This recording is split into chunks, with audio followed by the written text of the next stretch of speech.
अच्छा सॉरी, मैं ये चीज रिपीट करूंगा क्लास, क्योंकि मैं रिकॉर्ड करना चाह रहा हूँ। ये कुछ स्टूडेंट्स जो नहीं ले पाते फिर बाद में, ताकि वो ले सकें। इंट्रोडक्शन स्टार्ट हम करते हैं। इंट्रोडक्शन में शाह वलीउल्लाह का जो नाम था वो कुतुबुद्दीन था, वालिद का नाम था शाह अब्दुर रहीम। 703 दिल्ली में पैदा होते हैं, और तकरीबन 5 साल तक इब्तदाई तालीम ये अपने वालिद से लेते हैं। 7 साल की उम्र तक इन्होंने हिफ्ज कर लिया होता है। 15 साल तक ये अपनी इब्तदाई और आला तालीम तकरीबन कंप्लीट कर चुके होते हैं। और जिन जिन अलूम पे इन्हें महारत होती है वो एक देखा, इकोनॉमिक्स के हवाले से इकोनॉमी हो गया, और इसी तरह रियाजी, और इसी तरह तिब, तफसीर, हदीस, फिक्र और तसव्वुफ पे, इन चीज़ों पे इनको महारत होती है। ठीक है जी। तो 703 में पैदा हुए थे, और 762 में इनकी डेथ होती है।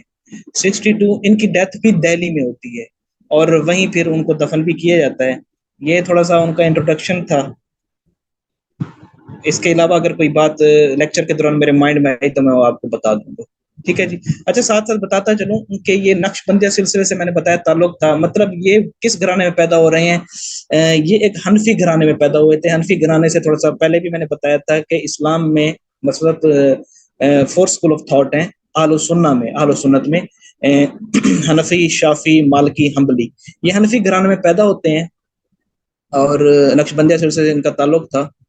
ये early ages of Shah Waliullah और एजुकेशन एंड ट्रेनिंग के हवाले से बात हो रही है। ठीक है।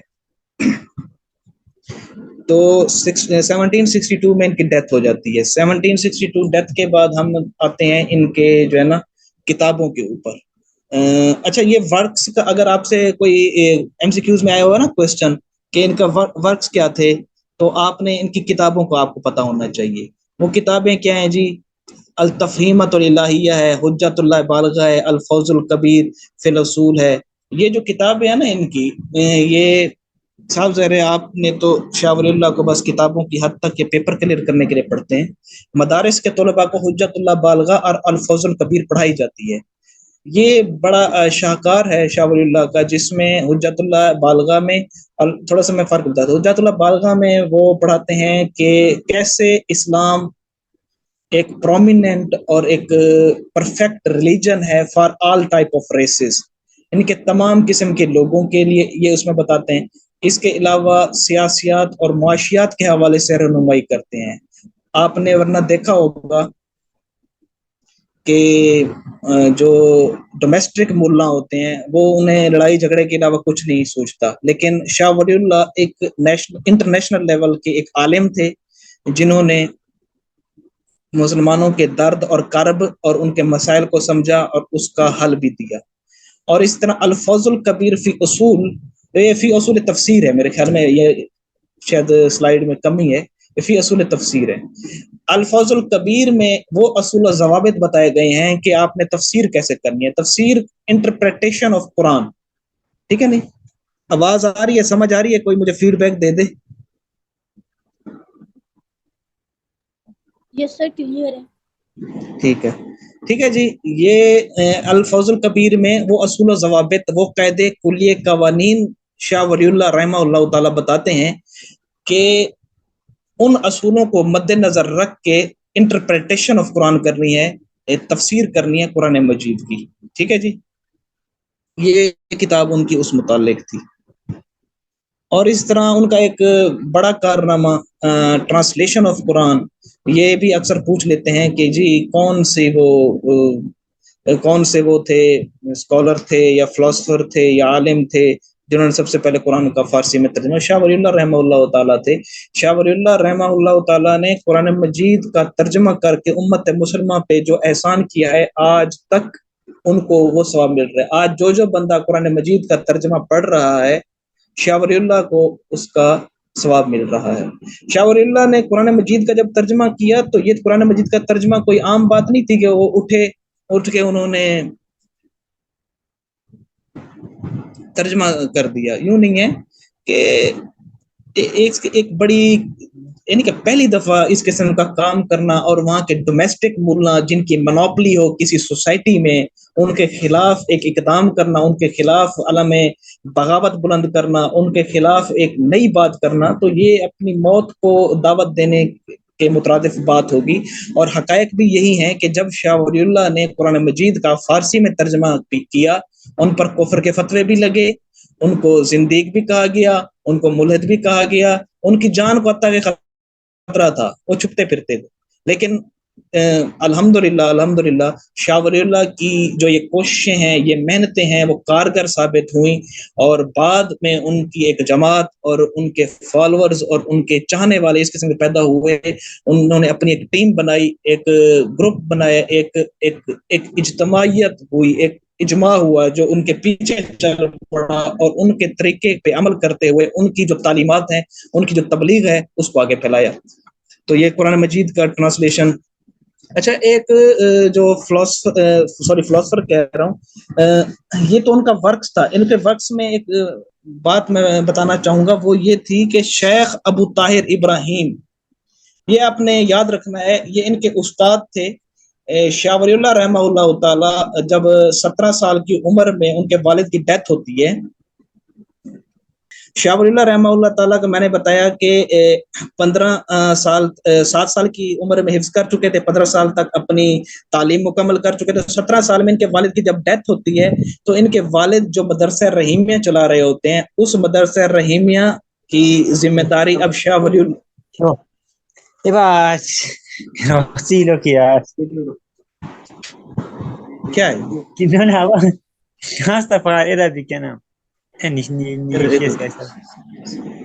یہ شہزاد حسین شاہ صاحب, اگر آپ مصروف ہیں تو پھر کلاس کو چھوڑ دیں.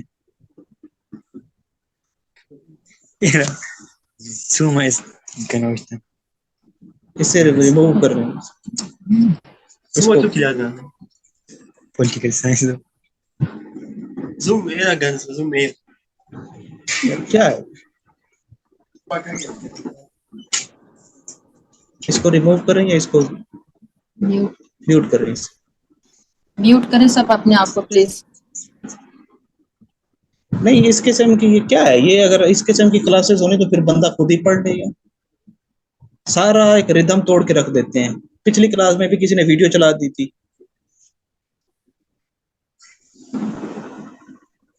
اللہ اکبر. اینی ہاؤ, میں بتا رہا تھا کہ 15 سال تک انہوں نے تعلیم مکمل کی.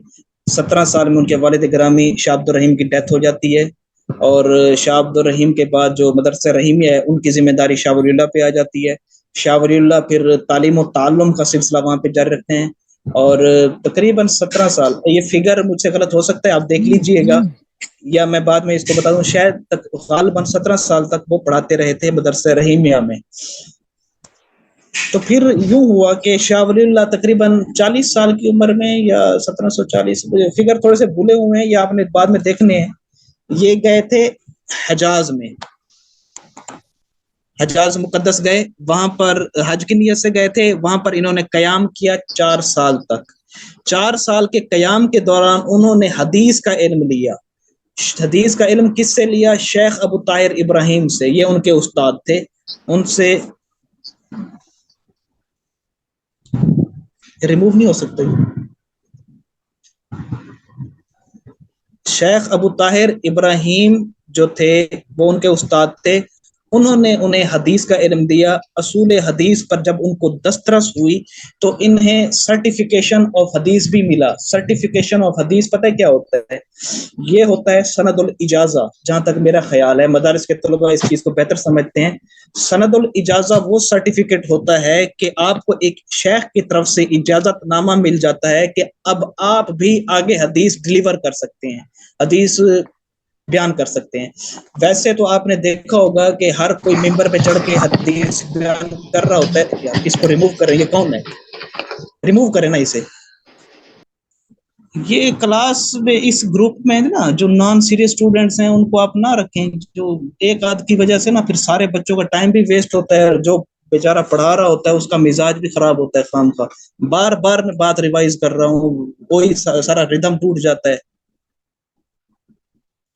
تو وہ شیخ ابو طاہر ابراہیم کے پاس انہوں نے 4 سال تک حصول علم کے لیے وہ وہاں پہ رہے 4 سال تک. جب وہ قرآن و حدیث پہ ان کو سند الاجازہ بھی ملا.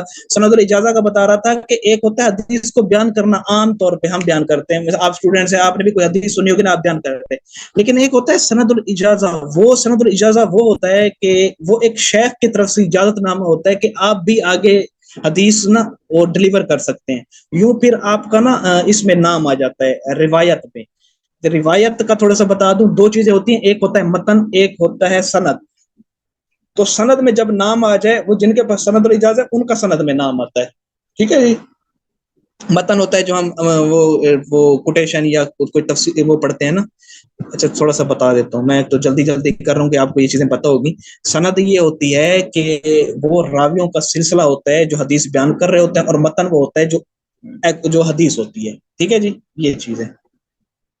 اچھا کام کی بات بتاتا چلوں، وہ یہ ہے کہ انہوں نے جو قرآن مجید کا ترجمہ کیا تھا واپس سب کانٹیننٹ میں آ کے، اصل میں یہ شاید وہاں سے ان کو انکریجمنٹ ملی، یا وہاں سے صاحب ذرے ان کے شعور کا ایک ارتقاء ملا کہ یہ کرنا چاہیے. جب وہ حجاز سے واپس لوٹے تو یہاں بر صغیر میں آ کے انہوں نے قرآن مجید کا ترجمہ کیا تھا. یہاں تک کہ آپ کو کور ہو گیا جی. ٹھیک ہے جی. اب ہم آگے آتے ہیں. یہ ورکس آف شاہ ولی اللہ پہ آ جائے نا تو آپ نے ان کی کتابوں کو ذہن میں رکھنا ہے. اچھا اب ہم آتے ہیں لیٹرز بائی شاہ ولی اللہ. انہوں نے لیٹرز لکھے تھے، مغل رولرز کو لکھے تھے، اور اسی طرح سولجرز کو لکھے، پیزنٹس کو لکھے، خاص طور پہ احمد شاہ ابدالی کا ہم بتاتا چلوں ان کو لکھا. ٹھیک ہے جی. میسج کو لکھے. مغل رولرز کے حوالے سے بتاتا نجیب الدولہ اور سراج الدولہ، ان کو انہوں نے نا لیٹر لکھے تھے، کیونکہ یہ جو وقت تھا. اچھا یہاں پر میں ساتھ ساتھ پس منظر بھی بتاتا جا رہا ہوں چیزوں کا. انہوں نے لیٹر کیوں لکھے؟ یہ جو شاہ ولی اللہ کا دور ہے 703، یہ اورنگزیب عالمگیر کے بعد کا دور ہے، یا قریب کا دور ہے. اورنگزیب عالمگیر میں پہلے لیکچر ریکارڈ کرا چکا ہوں اس پہ، تقریباً وہی باتیں ہوں گی، کچھ میں نے نئی اس میں ایکسٹرا ڈالی ہیں، وہ لیکچر بھی انشاءاللہ آپ کو مل جائے گا. اورنگزیب عالمگیر جو فرزند تھے کس کے؟ شیخو کے، جس کے نام پر شیخو پورا ہے.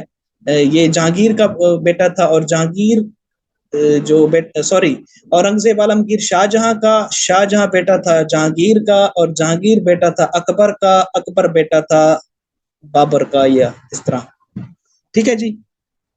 یہ جو پیریڈ ہے یہ ہے 180 سال پہ محیط، اور تمام بادشاہوں نے ایک مضبوط سلطنتیں انہیں ملی اور انہوں نے ان کو ہینڈل بھی کیا. لیکن اورنگزیب عالمگیر کے بعد کیا دیکھنے میں ہمیں ملتا ہے کہ اب جو مغلیہ سلطنت ہے ٹوٹ پھوٹ کا شکار ہے. مرہٹوں نے سر اٹھایا، سکھوں نے سر اٹھایا، ہر کوئی وہ کہتے ہیں نا کہ وہ خانہ جنگی، اور ہر کوئی اپنی جو ہے نا وہ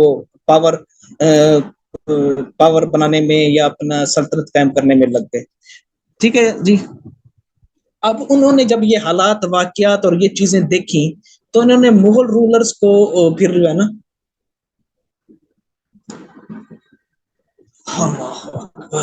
چلے میں ریپیٹ کر دیتا ہوں لیٹرز کے حوالے سے. لیٹرز انہوں نے اگر لکھے ہیں تو کیوں لکھے ہیں؟ بات یہ ہے لیٹرز اس لیے لکھے ہیں کہ اب جو ہے نا مغلیہ سلطنت ٹوٹ پھوٹ کا شکار تھی. شاہ ولی اللہ سے پہلے اب یعنی کہ اگر میں شاہ ولی اللہ پہ بات کروں اس پہ کافی لمبا لیکچر ہوگا، میں کوشش کر رہا ہوں کہ اس کو میں کم سے کم کروں. میں ان کے والد کا بتا چکا ہوں شاہ عبد الرحیم کا. شاہ عبد الرحیم پتہ کون ہے؟ شاہ عبد الرحیم ان 500 علماء کرام کی باڈی میں سے ایک ممبر ہیں جنہوں نے فتاوی عالمگیری کی کتاب لکھی. یہ آپ کو پتا ہونا چاہیے. مکتبہ فکر حنفیوں میں، حنفی جو مکتبہ فکر ہے اس میں فتاوی عالمگیری کو بہت اہمیت حاصل ہے. فتاوی عالمگیری کی جو باڈی تھی 500 علماء کرام کی، ان میں شاہ ولی اللہ کے والد شاہ عبد الرحیم بھی تھے. اور یہ کون لکھوا رہا تھا؟ اورنگزیب عالمگیر. انہی کے نام پہ فتاوی عالمگیری. ٹھیک ہے. یہ مطلب قریب کا دور ہے. اب شاہ ولی اللہ پہ میں آ رہا ہوں. شاہ ولی اللہ کہہ رہے ہیں کہ بھائی حالات واقعات خراب ہیں. اب انہوں نے مغل رولرز کو خط لکھے. میں نے پہلے بھی بتایا، یہ ریپیٹ کر رہا ہوں، کسی اسٹوڈنٹ نے کہا ہے کہ اورنگزیب جو فرزند تھے اس کے کیا نام ہے شاہ جہاں کے، شاہ جہاں فرزند تھے جہانگیر کے، جہانگیر اکبر کے، اکبر بابر یا ہمایوں اس طرح बाबर के थे, ठीक है जी। तो ये जो पीरियड था 180 साल पे था, एक अच्छा पीरियड था। मुगल सल्तनत फली फूली इस्लामी सल्तनत थी वो। बाकी अकबर के हवाले से आप ना कहिएगा कि ठीक है वो भी दरमियान में आ गया है, उसका आपको पता ही होगा जो भी उसके मामलात थे। बहरहाल ये सारा पीरियड एक इस्लामी पीरियड था और यहाँ पर इस्लामी जो हुकूमत थी मजबूत थी। अब औरंगजेब आलमगीर के बाद जो उसके बेटे थे वो सल्तनत के भूखे और आपस में जो है ना कत्लो गारत सल्तनत के लिए, तो उसकी वजह से ना मुगल सल्तनत अब कमजोर हो चुकी थी। जब मुगल सल्तनत कमजोर हो चुकी थी, मराठे सर उठा रहे थे, सिख सर उठा रहे थे, तमाम ग्रुप्स की कोशिश थी कि वो अपनी उनकी मोनोपली हो, उनकी वो हुकूमत हो या वो अपना एक सल्तनत कायम करें इस किस्म की, ठीक है जी। तो अब साफ ज़ाहिर है जब इस्लामी हुकूमत को, इस्लामी सल्तनत को, इस्लामी कुव्वत को खतरा है, तो शाह वलीउल्लाह अब लेटर्स लिख रहे हैं मुगल रूलर्स को, जो प्रोमिनेंट मुगल रूलर्स है उनको लिखा कि भाई कुछ होश के नाखून लो, कुछ लोगों में जिहाद की तरबियत दो, कुछ इस तरफ आओ, कुछ ऐशो इशरत से निकलो, इस किस्म की बातें नजीबुद्दौला को उन्होंने खत लिखे, शुजाउद्दौला को उन्होंने, अच्छा ये चीजें आपने याद रखनी, नजीबुद्दौला का नाम याद रखना है, शुजाउद्दौला का नाम याद रखना है। इनको इन्होंने खत लिखे कि भाई कुछ होश के नाखून लो, मराठे तुम्हारे सर पे चढ़ रहे हैं और इसी तरह सिख तुम्हारे सर पे चढ़ रहे हैं। देखें ये पावर गेम चलती रहती है। सिखों का बताता चलूं, सिखों के एक लीडर थे अर्जुन सिंह, ये भी आपने ध्यान में रखना है। अर्जुन सिंह कत्ल हुआ था इनके हाथों, मुगलों के हाथों। तो फिर सिख भी इनके खिलाफ हुए और सिखों का तो आप बाद में पढ़ेंगे, रंजीत सिंह के दौर का अगर आप देख लें तो ये तो जलालाबाद तक मेरे ख्याल में गए थे। जलालाबाद इस वक्त अफगानिस्तान में, जहां पर ये बादशाह खान की कब्र भी है, खान अब्दुल गफ्फार खान की, ठीक है। तो ये केपीके का सारा इलाका इन्होंने बाद में कब्जा किया था। ये अटक, ये पिशावर, और इस तरह अगर आप पिशावर में आज भी जाए, यहाँ पे सिख रहते हैं बड़ी तादाद में, और ये अफगानिस्तान तक इन्होंने काफी कब्जा किया था। तो जब ये सर उठा रहे थे, अब इन्होंने खत लिखे मुगलों को कि भाई होश के नाखून लो, कुछ करो। तो इसका बैकग्राउंड ये था। इसके अलावा इन्होंने जो खत लिखे थे सोल्जर्स को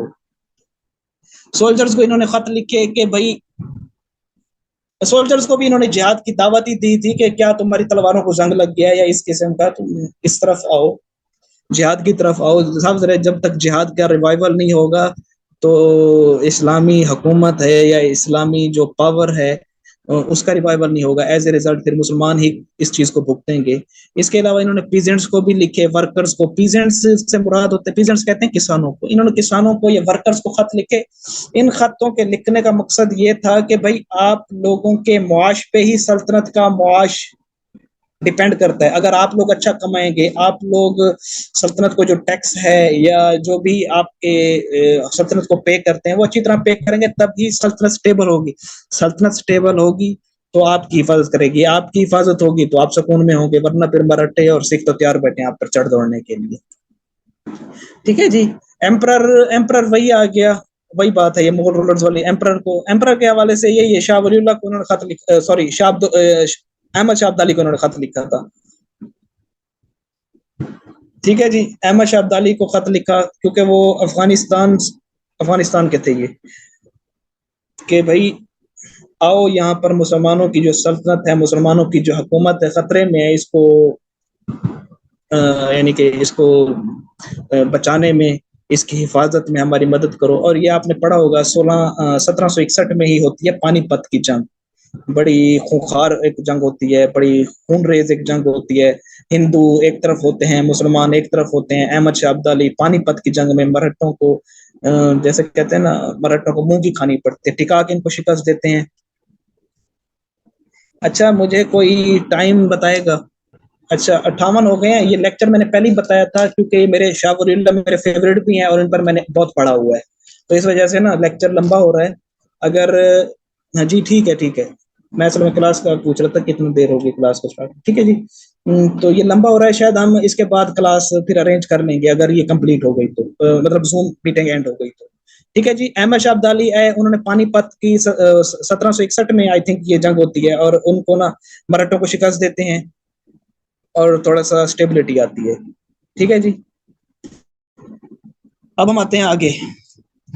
reforms introduce by Shah Waliullah. Reforms के हवाले से फर्स्ट ऑफ ऑल मैं आता हूँ रिलीजियस रिफॉर्म्स की तरफ।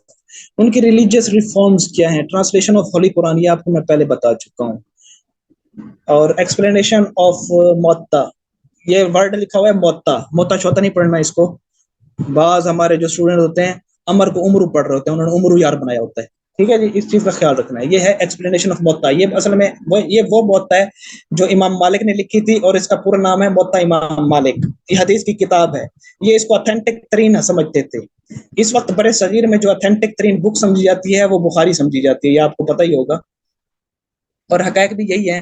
लेकिन शाह वलीउल्लाह के नजदीक मोत्ता इमाम मालिक जो थी वो ऑथेंटिक तरीन किताब थी, क्योंकि वो जो दौर था ना, बड़े सगीर में हदीस अभी आ रही थी, वरना बड़े सगीर में शाह वलीउल्लाह से पहले का जो दौर है वो अगर आप देखें वो किस्सों, कहानियों, तोहमात परस्ती पे मुश्तमिल था। यहाँ मुसलमान थे लेकिन हमारे जो अकायद थे, हमारे जो नजरियात थे, हमारी जो उठना बैठना रहना सहना और हमारी चीजें थी, कुछ चीजों को छोड़ के, नमाज रोजा जो एक तो है ना एक्यूरेट चीजें, उन चीजों को छोड़ के बाकी हमारे हिंदुओं से मिलती थी। वो आज भी सोसाइटी में आपको पता है, उस पर बताने की जरूरत नहीं है, क्योंकि अब हदीस आ रही है बड़े सगीर में। शेख अबू ताहिर इब्राहिम से जब इल्म हदीस इन्होंने हासिल कर लिया, शाह वलीउल्लाह अब यहाँ पर हदीस की तालीम का इन्होंने सिलसिला शुरू किया, तो सबसे पहले वो कहते हैं कि एक्सप्लेनेशन ऑफ मोत्ता इन्होंने की। मोत्ता इमाम मालिक को इन्होंने एक्यूरेट तरीन किताब का हदीस की। और ये वैसे ना आपको ये भी बता दूं, ये मोत्ता इमाम मालिक के जो मानने वाले हैं मालिकी, ये अरब में ज्यादा पाए जाते थे। और मैंने ऑलरेडी बता दिया, शेख अबू ताहिर इब्राहिम के पास ये पढ़ते रहे थे, अरब से ये मुतासिर होके आए थे, और यहाँ पर इन्होंने जो भी कुरान मजीद का तर्जमा किया, या हदीस का तालीम तालुम का सिलसिला शुरू किया, और यहाँ की तोहमात परस्ती, यहाँ की बिदात, यहाँ के शिर्क के खिलाफ इन्होंने आवाज बुलंद की थी शाह वलीउल्लाह ने। ये हो गया। और synthesis of different school of thought. अच्छा, यहाँ पे एक वर्ड है तत्बीक, इसको ज़हन में रखना है। Synthesis of different school of thought, different school of thought हैं जो, अब एक हनफी है, शाफी है, मालकी, हम्बली है, ये मुख्तलिफ जो टाइम एंड हो रहा है, अगर ये एंड होती है तो हम दोबारा क्लास कराएंगे, ये क्लास अहम है, आपको छोड़नी नहीं है, ठीक है जी। जो ये डिफरेंट स्कूल ऑफ थॉट हैं, इनकी ना मुख्तलिफ इस्लामी जो तालीमात के हवाले से इनके नजरियात मुख्तलिफ हैं, ठीक है। मिसाल के तौर पे आप अरब में देख लें या बड़े सगीर में देख लें, थोड़ा सा नमाज का आपने देखा होगा, रफ़ा-दैन का होता है, ये आपने देखा होगा। और इसी तरह मुख्तलिफ चीजें जो भी इस्लामी तालीमात हैं, इनमें ना 19-20 का ऊपर नीचे होता है। तो शाह वलीउल्लाह ने तत्बीक, और इसी तरह और भी चीजें हैं, फरूई मसाइल में ना मुसलमान आपस में लड़ते झगड़ते रहते हैं, जी ये ठीक है, ये गलत है, ये ठीक है, ये गलत है। इन्होंने तत्बीक का कहा कि तत्बीक को इस्तेमाल किया जाए। तत्बीक ये है कि आम लोग, कम फहम लोग मैं उनको कहूंगा, साफ ज़रे जिन्हें हदीस का इल्म नहीं है, हदीस के मुकाबले में तो कम फहम है ना, जिन्हें हदीस का इल्म नहीं होता, वो आम हदीसों को पढ़ के ना वो कहते हैं ये हदीसें ये टकरा रही हैं, ये हदीस ये कह रही है, ये हदीस ये कह रही है, इस मकतब फ़िक्र के पास भी हदीस है, इसके पास भी हदीस है, अब इसकी मानो या इसकी मानो, ये दोनों हदीस टकरा रही है, मैं दोनों पे अमल नहीं करता। उन्होंने कहा ऐसा नहीं है, तत्बीक का उन्होंने इंट्रोड्यूस करा, उन्होंने कहा तत्बीक को इस्तेमाल किया जाए, क्योंकि जो अलूम हदीस पे माहिर होते हैं वो तत्बीक देते हैं और बताते हैं कि ये हदीस से मुखालिफ नहीं है बल्कि मुताबिकत में है। साफ ज़ाहिर है, एक मेडिकल का फील्ड है, वो डॉक्टर ही उसको अच्छी तरह समझता है, और इसी तरह हदीस का जो भी अलूम है, जो एक थड़े पे बैठ के जो चाय पी रहे हैं वो तो नहीं बता सकता कि यार ये हदीसें आपस में मुखालिफ हैं। वो जो उलूम हदीस पे माहिर होंगे वही बताएंगे, और उन्हें तत्बीक का इल्म होता है, और वो तत्बीक लिख रहा है मुताबिकत से, मतलब ये चीजें मुताबिकत रखती है, हदीसें मुखालिफ नहीं। इन्होंने तत्बीक का बहरहाल इंट्रोडक्शन दिया था, इन्होंने कहा कि तत्बीक को इस्तेमाल किया जाए कि चीजें मुखालिफ नहीं है, हदीसें मुखालिफ नहीं है, ये एक दूसरे को सपोर्ट ही कर रही है। एम्फेसिस ऑन इज्तिहाद, इन्होंने इज्तिहाद पे जोर दिया। इज्तिहाद के हवाले से मैं इकबाल पे भी आपको पढ़ाऊंगा, इकबाल ने भी इज्तिहाद पे बहुत बहुत जोर दिया था। इज्तिहाद क्या है जी? वो कहते हैं कि मुजतहिद का होना लाजमी है, क्योंकि with the passage of time नई नई चीजें जब सोसाइटी में डेवलप हो रही हैं तो साफ ज़ाहिर है उनका सेटिस्फैक्टरी आंसर भी चाहिए। आज अगर आप देखते हैं इस वक्त दुनिया में एथीज्म बड़ी तेजी से फैल रही है। वो एथीज्म क्यों फैल रही है? हमारे जो मुल्ला है, सॉरी मैं मुल्ला कह जाता हूँ, मैं असल में उनको मुल्ला कहता हूँ जो 4 क्लासें पढ़ के ना इस्लामी तालीमात देना शुरू कर देते हैं। तो यूं नहीं होना चाहिए। जब डॉक्टर पूरी डिग्री करता है एमबीबीएस की 5 साल की, हाउस जॉब करता है, उसके बाद वो डॉक्टर है। इसी तरह आलिम जो है وہ 4 کلاسیں پڑھ کے ممبر پہ چڑھ کے نہ بیٹھ جائے. اسے بھی چاہیے کہ عالم کی پوری کلاس لے, 8 کی 8 جیسے کلاسیں ہوتی ہیں وہ پڑھے. اس کو دنیاوی علم بھی ہونا چاہیے. دنیاوی علوم اس کو نہیں ہوں گے تو وہ کیسے ہوگا؟ ویسے میں نے پچھلے جو فلسفر پڑھے ہیں وہاں پہ میں نے اجتہاد کے متعلق بتایا کہ مجتہد کی کیا کیا کوالٹیز ہونی چاہیے. اسلامی علوم پہ تو اسے مہارت ہو ہی ہو, ساتھ اسے دنیاوی علوم پہ بھی مہارت ہو, کیونکہ with the passage of time جیسے جیسے مسائل بڑھ رہے ہیں اسے جب دنیاوی علوم پر بھی مہارت ہوگی تب ہی وہ صحیح فیصلہ دے سکے گا, صحیح مسئلے کا حل دے سکے گا. اس لیے انہوں نے کہا کہ اجتہاد لازمی ہے. اب دیکھیں, اب اس پہ لمبی بات ہو سکتی ہے لیکن میں کرنا نہیں چاہ رہا اجتہاد کے حوالے سے. اس پر بھی ایک لیکچر ہو سکتا ہے. بہرحال آپ یہاں تک اس پر اکتفا کریں. Efforts for the revival of Islam, یہ بات میں پہلے تھوڑی سی بتا چکا ہوں. Efforts for the revival of Islam, اسلام کیا ہے, اسلام کا اوریجن کیا ہے, اسلام کہاں سے ہے. یا بر صغیر میں اسلام کا اوریجن عرب ہے. عرب میں اگر خالص نہیں ہے تو پھر عجم میں کہاں سے خالص آ گیا؟ یہ چیزیں بھی سمجھنے کی ضرورت ہے. ہمارے یہاں بر صغیر میں جو ہندوانہ تہمات یا ہندوانہ جو عقائد اور اس طرح کے نظریات تھے وہ مسلمانوں میں بھی شامل ہو گئے تھے. وہ چیزیں جو جن کو بدعت انہوں نے کہا شاہ ولی اللہ نے. اچھا, یہ جو باتیں بتا رہا ہوں نا, کوئی مجھ سے غصہ نہ ہو, یہ جو میں نے شاہ ولی اللہ کے متعلق پڑھا ہے یہ وہی باتیں ہیں. بعد میں میرے اوپر کوئی فتویٰ نہ لگا دے. یہ شاہ ولی اللہ کے جو نظریات ہیں ان کی جو باتیں ہیں میں وہی بتا رہا ہوں آپ کو. تو شاہ ولی اللہ رحمہ اللہ تعالی نے شرک کے خلاف, بدعات کے خلاف, تہمات کے خلاف اللہ میں بغاوت بلند کیا, جس کی وجہ سے یہاں کے جو ڈومیسٹک ملا تھے جو کہانیاں سنا کے اور اسی طرح محبت پیار عقیدت صرف کافی نہیں ہوتا. اسلام ہے رولز اینڈ ریگولیشنز کا نام, اسلام ہے قید کلیہ کا نام. ٹھیک ہے جی, اسلام کے رولز اینڈ ریگولیشنز پہ عمل کرو گے تب آپ مسلمان ہو. یوں نہیں کہ بھائی میں جی اسلام کا بڑا محب ہوں, نبی کا بڑا محب ہوں, نماز میں نے پڑھنی نہیں ہے. انہوں نے اس قسم کی چیزیں کی. انہوں نے کہا کہ یہ جو تم لوگوں نے ہندوؤں سے متاثر ہو کے اپنے اندر چیزیں وہ شامل کر لی ہیں, ٹھیک ہے, ان کو کنٹرول کرنے کی ضرورت ہے, ان کو اسلام سے نکالو, ورنہ جو تمہارا جو ایک چہرہ ہے, اسلام کا جو چہرہ ہے وہ تم لوگ مسخ کر رہے ہو. اس کی وجہ سے وہاں کے جو ڈومیسٹک ملا تھے وہ ان کے خلاف ہو گئے تھے. تو اس بیس پہ یہ میں نے لکھا تھا efforts for the revival of Islam. انہوں نے اسلام کے اصل روپوں کی, انہوں نے تمام بدعات کا بدلا. انہوں نے کہا یہ بھی بدعت ہے, یہ بھی بدعت ہے, یہ بھی بدعت ہے, یہ چیز شرک ہے, یہ توہم پرستی ہے, ان چیزوں کو اسلام سے نکالو. اسلام خالص ہے, اسلام خالص ہے, اور اس کو خالص رہنے دو.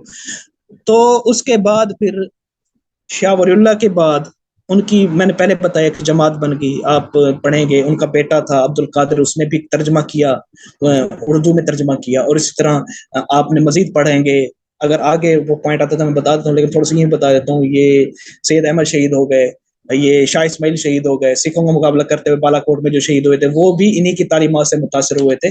تو مطلب ان کی تعلیمات لانگ لاسٹنگ تھی. یہ نہیں کہ اپنے دور میں پیدا ہوئے, تعلیمات دی, تبلیغ کی اور فوت ہو گئے. ان کی تعلیمات لانگ لاسٹنگ تھی. انہی کو دو قومی نظریے کا جد امجد بھی کہا جاتا ہے. صاف ظاہر انہوں نے بتایا کہ بھائی تم لوگ مسلمان ہو, یہ تمہاری چیزیں ہیں, یہ جو بدعات, یہ خرافات, یہ توہمات, یہ شرکیہ عقائد جو تم نے اپنے اندر داخل کر لی, یہ تمہارے نہیں ہیں, یہ ہندوؤں کے ہیں, ان کو ایک طرف کرو. تو اس بیس پہ کچھ جو اسکالرز ہیں وہ انہیں کہتے ہیں کہ یہ دو قومی نظریے کے جد امجد تھے. اچھا جی, reforms introduce by Shah Wali Allah. Economy کے لحاظ سے میں نے بک بتائی ہے حجت اللہ بالغہ, یہ مدرسوں میں پڑھائی جاتی ہے. یہاں پر اکانومی کے حوالے سے نے بتایا اکانومک ایکویلبریم ہونی چاہیے, ریموول آف انیکوالٹیز ہونی چاہیے, ایکویٹیبل ڈسٹریبیوشن آف ریسورسز ہونا چاہیے. اکثر یہاں پر شاید کے پی کے اسٹوڈنٹس ہوں, وہ کہتے ہیں جی, اور کشمیر کے اسٹوڈنٹس بھی, کہ ہماری لکڑی جا رہی ہے. تو کشمیر کے اسٹوڈنٹس کہتے ہیں جی پانی ہمارا جا رہا ہے, لکڑی ہماری جا رہی ہے, پنجاب جا رہی ہے. تو یہ چیز باتیں آپ نے سنی ہوگی. یہ باتیں بتانے کا مقصد یہ نہیں کہ آپ کے اندر کوئی چیز میں ابھار رہا ہوں, یہ صرف بتانے کا مقصد ہے کہ اس قسم کی چیزیں آپ کو سننے میں ملتی ہیں. تو شاہ ولی اللہ کیا کہتے ہیں؟ شاہ ولی اللہ کہتے ہیں کہ کسی بھی کنٹری کی, کسی بھی سلطنت کی جو چیز ہے اس کو برابر طریقے سے اس کو تقسیم کیا جائے عوام میں. ٹھیک ہے, نیپوٹزم نہ ہو, اقربا پروری نہ ہو. اقربا پروری میں اس سینس میں بھی کہہ رہا ہوں, خونی رشتوں کے علاوہ آپ اپنے تعلق داروں کو نہ نوازیں, یا جو آپ کو پیارے ہوں ان کو نہ نوازیں. इकोनॉमिक इक्विलिब्रियम होनी चाहिए। इन्होंने साथ यहाँ बताता चलो, और इकोनॉमिक रिफॉर्म्स के हवाले से उन्होंने कहा था ज़कात देनी चाहिए। उन्होंने कहा था इकोनॉमिक रिफॉर्म में साथ उन्होंने कहा था इंटरेस्ट पे कंट्रोल करो। ये मुआशरे में इंटरेस्ट को कंट्रोल करोगे तब ही तुम एक फलता फूलता मुआशरा डेवलप कर पाओगे, अदरवाइज फिर क्या होगा, यहाँ पर जो दौलत है चंद हाथों में यकजा हो जाएगी और तुम्हारा इस्तेहसाल होता रहेगा। और ज़कात का मैंने बता दिया और इंटरेस्ट का बता दिया, ये चीजें उन्होंने कही थी। इक्विटेबल डिस्ट्रीब्यूशन ऑफ रिसोर्सेज भी, भैया रिसोर्सेज की स्पेलिंग गलत है, ये कोई sorry. Reforms introduced by Shah Wali Allah, political reforms, social reforms. Political reforms तो तकरीबन हो गई हैं हमारी, ये मैं पहले बता चुका हूँ।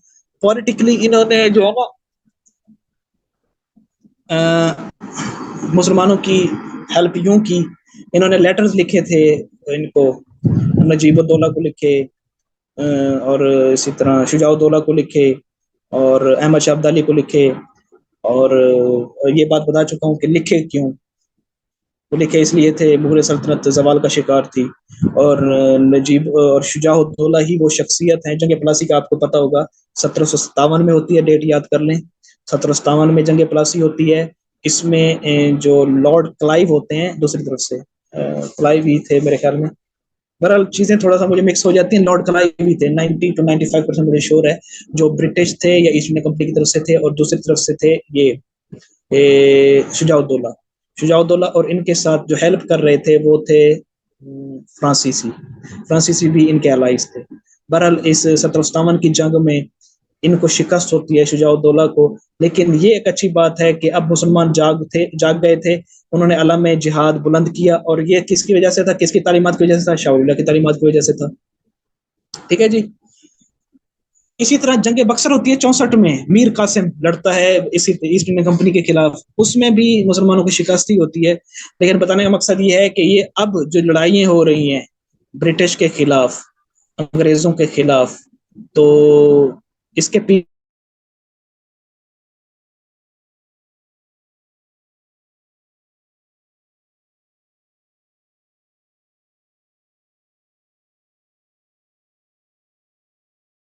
चलें जी स्टार्ट करते हैं।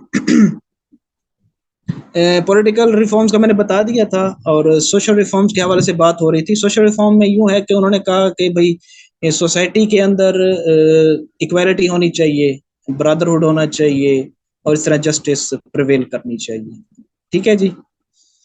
कि साहब ज़र एक सेहतमंद माशरे के लिए इन तीनों चीज़ों का होना लाजमी है, और ये तीनों चीज़ें शाह वलीउल्लाह नहीं, इस्लाम भी कहता है कि इन तीनों चीज़ों पर जोर दिया जाए।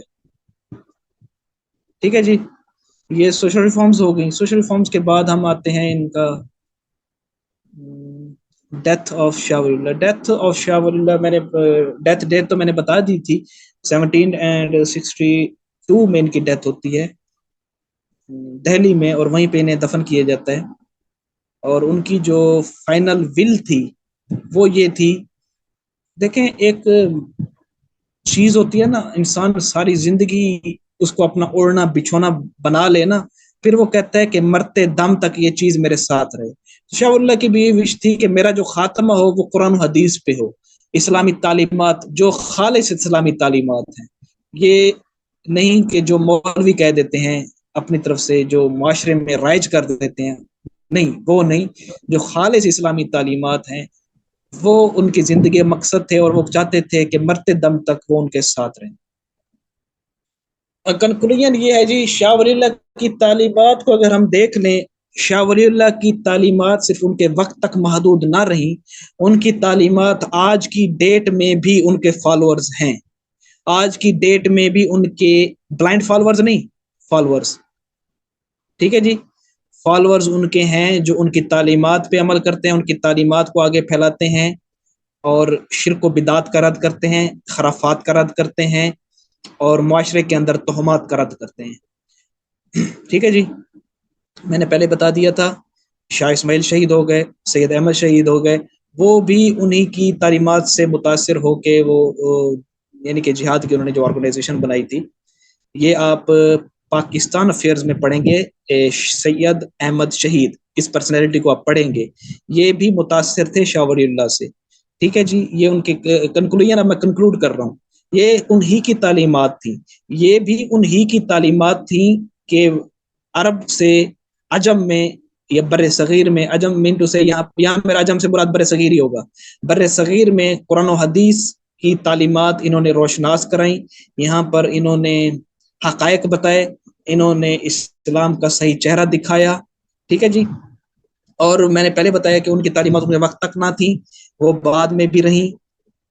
اس کا عملی نمونہ اگر دیکھا جائے وہ یہ ہے کہ 2 جگہوں پہ اسلامی سلطنتوں کا خاتمہ ہو رہا ہے. ایک اسپین میں ہو رہا ہے, اگر آپ وہاں کا مطالعہ کریں, اندلس اسپین کا, وہاں پر جب اسلامی سلطنت ختم ہوتی ہے تو کیا ہوتا ہے, وہاں پر قتل و غارت ہوتی ہے, وہاں پر مسلمانوں کا بے تحاشا قتل ہوتا ہے, پانی کی طرح ان کا خون بہایا جاتا ہے, اور کچھ جو مسلمان بچ جائیں, جو بھی مسلمان بچتے ہیں انہیں مشنریز کے تھرو, مشنری کا آپ کو پتا ہوگا, یہاں پر بھی انہوں نے مشنریز قائم کی تھی ادھر بر صغیر میں. ان مشنریز کا مقصد کیا تھا, اس طرح کے مباحثے کرائے جائیں, اس طرح کے مناظرے کرائے جائیں, اس طرح کے ڈیبیٹس منعقد کی جائیں, یا جو کم علم کم فہم لوگ ہیں ان کو لالچ دے کر یا جو بھی چیزیں ہیں ان کے تھرو کنورٹ کیا جائے مسلمانوں کو اس میں کرسچینٹی میں, مطلب انہیں کرسچنز بنا دیا جائے. یہ چیز اندلس میں ہوئی, یہ چیز اسپین میں ہوئی. وہاں پر مسلمانوں کو زبردستی یا جو بھی معاملات تھے وہاں پر زبردستی یا لالچ کا مجھے نہیں پتا, میں نے نہیں پڑھا اس لیے میں یہاں پر ورڈ لالچ یوز نہیں کروں گا, زبردستی وہاں پر مسلمانوں کو کرسچن بنایا گیا. یہاں پر بھی ان کو کوشش کی گئی کہ مسلمانوں کو کرسچن بنایا جائے. ہندوؤں کے حوالے سے میں بات نہیں کر رہا, صرف مسلمانوں کے حوالے سے بات کروں, کوشش کی گئی کیا جائے, یہاں پر مشنریز ورک کرتی رہی. ٹھیک ہے جی, لیکن شاہ ولی اللہ کی تعلیمات پر جو عمل کرنے والے تھے, ان کی باتوں پر عمل پیرا جو لوگ تھے, وہ یعنی کہ جیسے ہوتے ہیں نا سخت فالوور, سخت قسم کے, ان کی تعلیمات کو ماننے والے, وہ تاس سے مس نہیں ہوئے, انہوں نے اسلامی تعلیمات کو نہیں چھوڑا. اور آج بھی دیکھیں ان کی تعلیمات کی وجہ سے جو اصل حقائق ہیں وہ ہمارے پاس ہیں, اسلامی تعلیمات بر صغیر میں ہمارے پاس ہیں. یہ انہی کی مرہون منت ہے. تھوڑا سا میں بتاتا چلوں, میں نے پہلے بھی ایک بار سٹارٹ میں نے ایک ویڈیو بنائی تھی چھوٹی سی, پہلی جو میری ویڈیو تھی وہ میں نے بنائی تھی فرائضی تحریک کے اوپر, اور فرائضی تحریک کے جو ماننے والے تھے وہ شاہ ولی اللہ کے ماننے والے تھے, اور وہ لوگ داڑھی رکھنے پر بھی ٹیکس دیتے تھے. حالانکہ آج تو دھڑ دھڑ داڑیاں کاٹی جاتی ہیں نا, اسلام تو کہتا ہے کہ داڑھی رکھو نا, تو وہ لوگ داڑھی رکھنے کا ٹیکس دیتے تھے. مطلب شاہ ولی اللہ نے یہ چیزیں انکلکیٹ کر دی تھی اپنے فالوورز میں, اپنے ماننے والوں میں, کہ وہ اب صحیح اسلامی تعلیمات پر عمل پیرا ہوں گے اور آنے والی نسلوں کو بھی یہ چیزیں پہنچائیں گے. تو آنے والی نسلوں میں پھر دیکھیں ریشمی رومال تحریک ہے, فرائضی تحریک ہے. ٹھیک ہے جی, فرائضی تحریک کے جو ماننے والے تھے وہ ٹیکس دے رہے ہیں صرف اور صرف کس لیے, کہ داڑھی رکھنے کے لیے. یہ اگر آپ ویکیپیڈیا پہ سرچ کریں گے اس کا آپ کو ڈیٹا مل جائے گا. یہ بیئر ٹیکس اس کو کہا جاتا تھا. ٹھیک ہے جی, اچھا کوشچن آنسر کوئی ہو تو پوچھ لیں. یہ کنکلوژن میں نے کنکلوڈ کر دیا کہ یہ شاہ ولی اللہ کی تعلیمات ہی تھی کہ اسلام یہاں سے ایکسٹینٹ نہیں ہوا, یہاں سے اسلام ناپید نہیں ہوا. مسلمان بے شک اس مسلمان سلطنت قائم ختم ہو گئی, لیکن مسلمان یہاں موجود رہے, اسلامی تعلیمات موجود رہی. یہ میں نے کنکلوڈ کیا ہے جی. کوئی کوشچنز ہو تو, کیونکہ پچھلی وہ میٹنگ تو ختم ہو گئی, اگر وہاں پہ کوئی کوشچن مجھے نہیں پتا تو یہاں پر اگر کوئی کوشچن ہو تو پوچھ لیں مجھ سے. کوشش کیا کریں لیکچر کو اٹینڈ کیا کریں, کیونکہ یہ دو بدو جو کلاس ہوتی ہے یہاں پر میرا اپنا ماننا یہ ہے کہ زیادہ فائدہ ہوتا ہے, ورنہ یوٹیوب پہ آپ کو بہت سے لیکچرز مل جائیں گے. ابھی میری بھی کوشش ہوتی ہے کہ میں لیکچر کو ریکارڈ کر لوں تاکہ ایک سب کا جاریہ ہو, کہ کوئی اور اسٹوڈنٹ جو اکیڈمی بیچارہ افورڈ نہیں کر سکتا وہ چینل سے یا کہیں سے بھی ہمارے کچھ الفاظ اس کے کام آ جائیں. کوشش یہی السلام علیکم ہوتی ہے. سر جی. وعلیکم السلام ورحمۃ اللہ. ہاں سر جی, پوچھنا تھا یہ شاہ ولی اللہ کے بارے میں جو کوشچن آتا ہے پیپر میں, وہ کس طرح کا کوشچن آتا ہے اور کس طرح اس کو اٹیمپٹ کرتے ہیں؟ شاہ ولی اللہ کے حوالے سے کوشچنز ان کی پولیٹیکل ریفارمز آ جاتی ہیں, یا ان کی سوشل ریفارمز آ جاتی ہیں, یا بعض اوقات نا وہ مکس کر کے بھی دے دیتا ہے کہ ان کی جو ہے نا میں نے ایک سلائیڈ بنائی تھی, स्लाइड में देख, ज्यादातर उसी पे आता है, मैं वहां पे बताना भूल गया.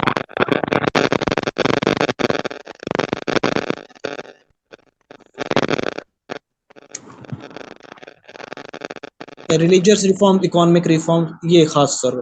पॉलिटिकल, रिलीजियस, पॉलिटिकल और social reforms of Shah Waliullah, इस किस्म का क्वेश्चन अक्सर आता है. और आपने पता है यूं करना है, जब उसको अटेम्प्ट करोगे ना, सीधा हिट नहीं करना टॉपिक को, थोड़ा सा इंट्रोडक्शन देंगे आप शाह वलीउल्लाह का, जैसे मैंने स्टार्ट में बताया था, ठीक है, रहमहुल्लाह ताला, उनका थोड़ा सा इंट्रोडक्शन देंगे. फिर with the passage of time gradually आप टॉपिक की तरफ आएंगे, फिर उसको एलेबोरेट करेंगे. और ज्यादातर क्वेश्चन इसी पे आता है, पॉलिटिकल, सोशल और इस तरह रिलीजियस रिफॉर्म्स के हवाले से आता है इनका. चलें जी, मेरे ख्याल में और किसी का क्वेश्चन नहीं है. अच्छा, कोशिश किया करें, मैं पहले भी मैंने बताया थोड़ा सा मसरूफी की वजह से मैं ज्यादा पूछता नहीं हूँ. ये लेक्चर होते हैं, बड़ी मेहनत से तैयार होते हैं, और हमारी एक महीनों की या सालों की मेहनत कह लें, इतना अर्सा हमने पढ़ा है, तो हम आपको डिलीवर कर रहे हैं. तो इसका मकसद ये नहीं है कि आपने सुना, ठीक है, कुछ स्टूडेंट्स कर रहे होंगे, अच्छी बात है, लेकिन कोशिश किया करें आप जो लेक्चर सुनते हैं उसको याद कर लिया करें, ठीक है. और ये भी कोशिश किया करें कि जो भी और स्टूडेंट्स हैं, मैं अक्सर लिंक भेज देता हूँ, वो दूसरे स्टूडेंट्स को भेज दिया करें लिंक, ठीक है, ताकि वो भी जो हमने लेक्चर रिकॉर्ड किया, जो भी हमारे अल्फाज हैं, किसी के काम आ जाए. हाँ ठीक है. सर, अस्सलाम वालेकुम सर जी, एक और क्वेश्चन था सर जी. जी जी जी. अस्सलाम वालेकुम सर जी. हाँ सर, इसकी जो वालेकुम एडम पेपर अटेंड करते हुए, इसके पहले एडम भी सर बनाते हैं मार्कर के साथ, आउटलाइन बनानी होती है इस क्वेश्चन नहीं की, नहीं, पता मतलब क्या क्वालिटी सर. है, ठीक है ठीक है, समझ गया, समझ गया.